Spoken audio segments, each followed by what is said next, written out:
10 façons d'entretenir une relation. Les films adorent nous montrer la partie amusante et excitante d'une relation. 2 personnes tombent amoureuses, mais elles doivent surmonter des obstacles difficiles pour être ensemble. Bien sûr, tout finit par s'arranger et ils vivent heureux, ensemble pour toujours. Mais le simple fait d'entrer dans une relation n'est pas la fin de l'histoire. C'est le début d'un tout nouveau chapitre. Un chapitre qui s'accompagne de ses propres épreuves et obstacles. Une relation, c'est comme une bicyclette. Tu sais, ça ne va nulle part si une seule roue fonctionne.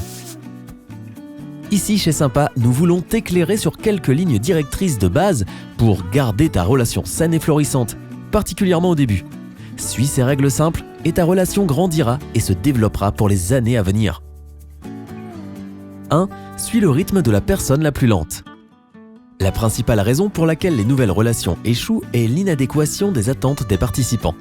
Si tu essaies de faire quelque chose qui ne met pas ton partenaire à l'aise, il y a de fortes chances qu'il ou elle te repousse et que les choses se désintègrent avant même qu'elles n'aient commencé. Il est important de ne pas précipiter une nouvelle relation ou de s'investir trop rapidement. Les choses ne font que débuter et vous apprenez encore à vous connaître de cette nouvelle façon intime. Si ton partenaire a besoin d'aller plus lentement que toi, ralentis et évolue à un rythme qui est confortable pour lui ou elle. Vérifie avec lui ou elle chaque fois que tu veux faire un nouveau pas et ne fais rien qu'il ou elle ne soit pas prêt ou prête à faire. Bien sûr, les choses physiques vont généralement de pair avec n'importe quelle relation romantique, mais n'exerce jamais de pression sur ton partenaire pour qu'il fasse quelque chose que tu veux toi. Précise clairement que tu vas procéder selon un rythme qui vous convient à tous les deux. Sur cette note, 2. Obtiens toujours le consentement. Si tu veux faire quelque chose avec ton partenaire, tu n'as qu'à demander. S'il ou elle te dit oui, c'est génial. Si en revanche c'est non, ou même une appréhension « je n'en sais rien », accepte-le. Respecte ses souhaits et ne fais rien sans son consentement. C'est particulièrement le cas lorsqu'il s'agit de devenir intime. Ne force jamais ton partenaire à faire quelque chose qu'il ne veut absolument pas faire. Même si c'est de l'hésitation, il vaut mieux laisser tomber pour ne pas créer des situations de mal-être. Ce que tu veux obtenir, c'est un consentement enthousiaste. Cela signifie que ton partenaire n'est pas seulement prêt à faire ce que tu veux faire, mais qu'il ou elle est activement excité de le faire. Au moins autant, ou peut-être même plus que toi. Le respect de l'autonomie et du choix de ton partenaire est très très important. Une relation sans respect est vouée à l'échec. 3. Sois sûr de toi, mais de manière respectueuse. Trouve un équilibre où tu es sûr de toi sans être agressif. Tout le monde aime un partenaire qui prend des initiatives et propose des choses à faire. Chaque fois que tu cherches à fixer un rendez-vous, pense à au moins 2 options attrayantes à offrir. Ne te contente pas simplement de demander à ton partenaire ce qu'il veut faire sans proposer quelque chose. Sinon, ils supposeront que tu ne t'en soucies pas vraiment ou que tu ne veux pas sortir du tout. Par exemple, si le sujet de ton rendez-vous est abordé, dis quelque chose comme « Eh bien, je pensais que nous pourrions aller dans ce nouveau restaurant au centre-ville. J'avais aussi envie d'aller voir la nouvelle salle de bowling au centre commercial. Tu as des idées ?» Si ton partenaire aime l'une de tes options ou les deux, génial, c'est un rendez-vous. Si ce n'est pas le cas, il ou elle devrait suivre ce conseil et proposer sa propre idée. Et s'ils n'ont aucune proposition ou préférence particulière pour l'une de tes options de rencard, c'est très bien. Choisis celui que tu aimes le plus. 4. Sois bienveillant. C'est la règle d'or. Traite les autres comme tu veux être traité. Tu aimes probablement quand les gens sont gentils avec toi, alors fais la même chose avec ton partenaire. Les taquineries peuvent être mignonnes, mais il y a une limite. De plus, la personne avec qui tu sors est presque certainement plus sensible que tu ne le penses, alors sois aimable. Ne sois pas grossier, insultant ou offensant envers ton partenaire. Au lieu de cela, complimente-les pour quelque chose de bien qu'ils ont fait ou sois sympathique quand ils font une erreur. Personne n'est parfait et nous ne sommes que des humains après tout. Et sois sincère, pas sarcastique à propos de ta gentillesse.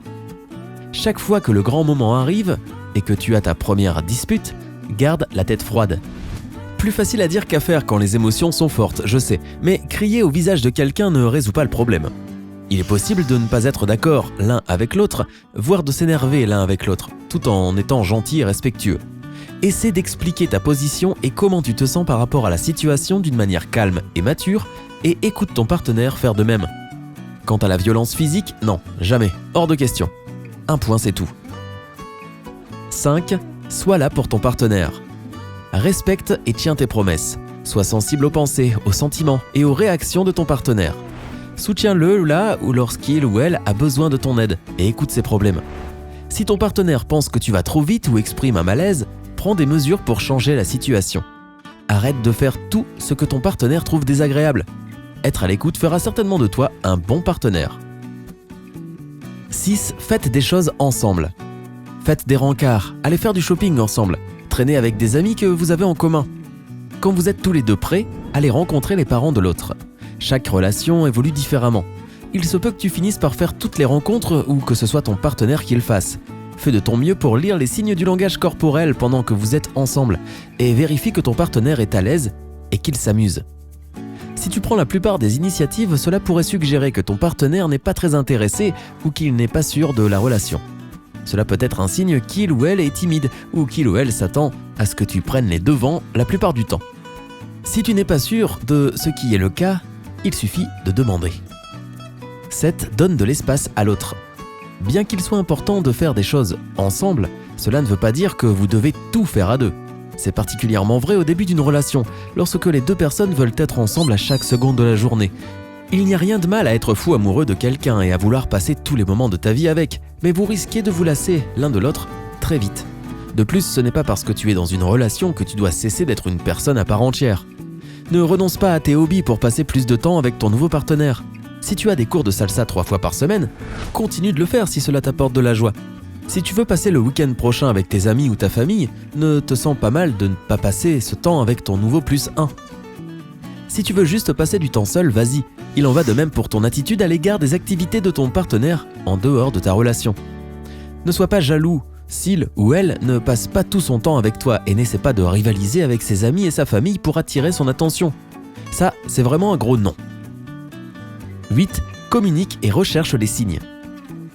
Il faut toujours être attentif à son partenaire afin de pouvoir mesurer les signes qu'il émet. S'il ou elle réagit bien à ton flirt, rit de tes blagues et semble à l'aise avec toi, il ou elle est probablement intéressé. D'un autre côté, si ton partenaire garde ses distances, s'intéresse plus à son téléphone qu'à ta conversation ou évite de te regarder dans les yeux, alors il ou elle préférerait probablement être ailleurs. Tu peux aussi mesurer les signaux via les textos. Si tu as l'impression que tu es toujours en train de travailler dur pour maintenir une conversation par message, ou si ton partenaire répond toujours avec des réponses en un seul mot comme « super »,« ok »,« oui » et ainsi de suite, ça peut être un signe de désintérêt. Il est probable que ton partenaire sache que ces réponses ne déclencheront pas une conversation significative et qu'il ou elle essaie de te laisser tomber poliment. Saisis le message codé et parle-en directement ou termine les choses à l'amiable et passe à autre chose. Les signaux en personne sont souvent plus faciles à interpréter que les signaux numériques et ils sont généralement plus fiables.